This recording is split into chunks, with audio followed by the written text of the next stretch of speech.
make their way to class as usual. What is not usual is the presence of Ohio National Guardsmen stationed around the campus. The mayor of Kent called the Guard into the area, and they first appeared on campus on Saturday night when the ROTC building burned. As soon as you got on campus, everything was different. There's a tank sitting in front of the library. How many people go to class and see a tank sitting in front of their classroom? At 11 a.m., students are heading toward the Commons, the hub of campus as is typical. But many are going to attend a rally that had been called for 3 days earlier on May 1st. Some stop, some move on. Across the Commons at the ROTC site, the number of guardsmen is now 113. General Canterbury, who arrived at the scene in civilian clothing, takes charge. And the order came down to lock and load, fix bayonets, and prepare to use gas. I issued that order to my men. Guard officers have already decided to disperse the rally. It wasn't a feeling of danger or ominous or impending catastrophe. At the rally, students are conscious of their First Amendment rights, freedom of speech, and freedom of assembly. They gather around the Victory Bell to express their opposition to Nixon's expansion of the Vietnam War, and now to something closer to home, the presence of 850 soldiers on their campus. My campus, I have a right to be here. I felt like we've been invaded. Anti-war and anti-guard chants emerge in spurts of protest. I actually stood up on that brick structure and tried to call for a student strike. A jeep circles the space on the Commons 3 times. A police officer tells students to leave the area. Several rocks are thrown in the direction of the jeep. One rock bounces off the jeep's tire.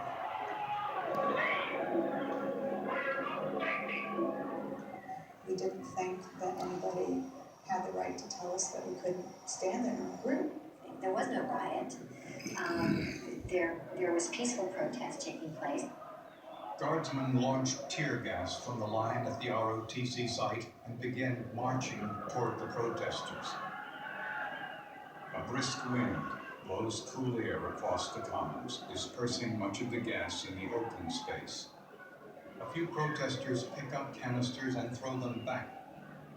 Some in the crowd are affected by the tear gas. Others walk out of its path to avoid it. A tear gas canister landed right at my feet, and I got a big whiff of tear gas and went into one of the nearby dormitories to catch my breath. Halfway across the Commons, the guardsmen split into 2 groups. Company C, with 1/3 of the guardsmen, heads towards the Prentice Hall side of Taylor Hall. They take up positions there, blocking re-entry to the Commons. Company A and Troop G, comprised of 75 guardsmen and officers, make their way up and over Blanket Hill, dispersing the retreating students. They stop down on the practice field where General Canterbury and Lieutenant Colonel Fassinger assess the situation. Some rocks are thrown at guardsmen. Some guardsmen throw rocks.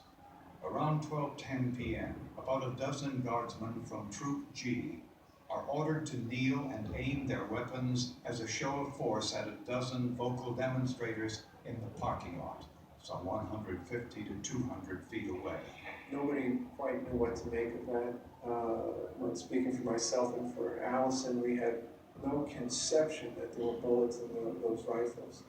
I was waving a black flag of protest, and I was shouting at the guard, and I saw some of them then begin to kneel and aim in our direction. Fortunately for me, they didn't fire at that moment. Guard officers, including General Canterbury and Lieutenant Colonel Fassinger, confer in a huddle at the far end of the field. Then the guardsmen begin to leave their position on the practice field and move back in the same direction from which they came. To those students observing them, this movement appears to signal a retreat. As they march uphill, members of Troop G look back toward the parking lot. It seemed to many people that we had accomplished our purpose of having gone out, demonstrated against their presence. they broke up our demonstration, now they were leaving. The guardsmen suddenly turned in unison and leveled their guns in the same direction. And at this point, things started changing. It's like a film playing in slow motion for me.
Guard officers stop the firing.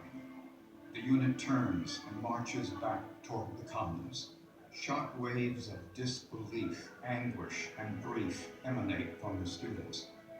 They are left on their own to care for their classmates who lie dead, dying, and wounded. Soon it was interrupted by a moan here or a cry there, and then all of a sudden, just like this scream of horror in unison as it finally hit us. They'd shot us.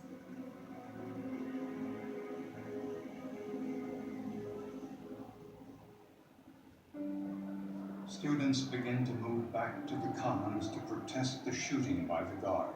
When the guard makes clear that protesters must move from the Victory Bell, students stage a sit-in on a slope along the side of the commons. Guardsmen are positioned above and below the sit-in. Faculty Marshal Glenn Frank intervenes with guard officers to prevent another troop advance. Sir, you've got a couple hundred students there that might get hurt. Are you going? Can we try to move them out first? Can we try to move them out? Would you give us a chance? Frank then makes an anguished plea to students to convince them that if they do not leave, they will be shot too.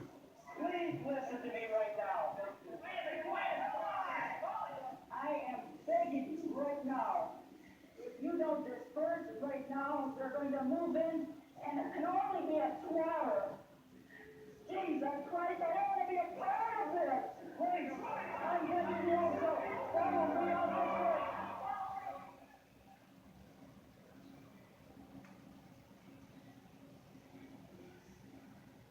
Today, the guardsmen opened fire on the students, killing 4 of them, 2 young men and 2 young women. 3 were shot in the chest and 1 in the head. A dozen or more others were wounded, some by gunfire and some by bayonets. The university is closed and all faculty and students have been sent home.